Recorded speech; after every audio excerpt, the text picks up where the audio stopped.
Kritik Lampung, Bima menangis klaim keluarga kena intimidasi. Wagub Lampung telpon Bupati Lamtim.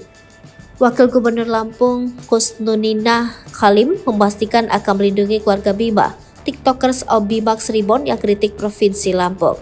Memastikan itu, Kusnunia Halim langsung menelpon Bupati Lampung Timur, M. Dawam Raharjo, meminta agar keluarga Bima dilindungi.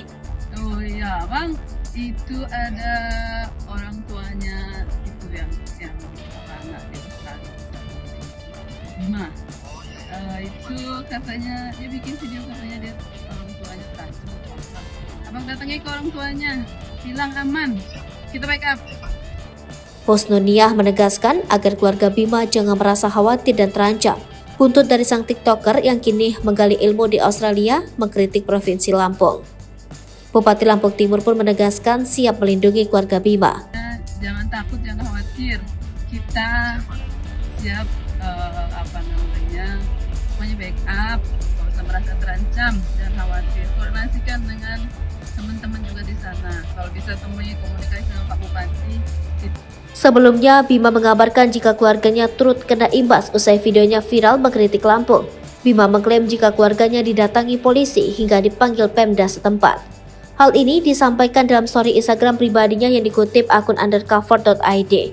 TikTokers Aubimax menceritakan bahwa sang ayah bekerja sebagai pegawai negeri sipil dipanggil oleh Bupati Lampung Timur. Tak hanya itu, ada juga polisi yang datang ke rumah Bima menanyakan soal data identitasnya. Lebih lanjut, Bima mengaku bahwa ayahnya disebut oleh Bupati Lampung Timur tidak bisa mendidik anak usai mengkritik Lampung. Bahkan kini, sang TikTokers diminta untuk berhenti mengkritik Lampung. Sebenarnya tuh gue di sini baik-baik aja, tapi gue takut orang tua gue loh. Apalagi bokap gue kan. Pokoknya gue ngeliat bokap gue tadi kayak nangis gitu kan. Bokap gue diancem loh. Nyokap gue kayak tenang-tenang aja karena kan dia bakul jagung doang.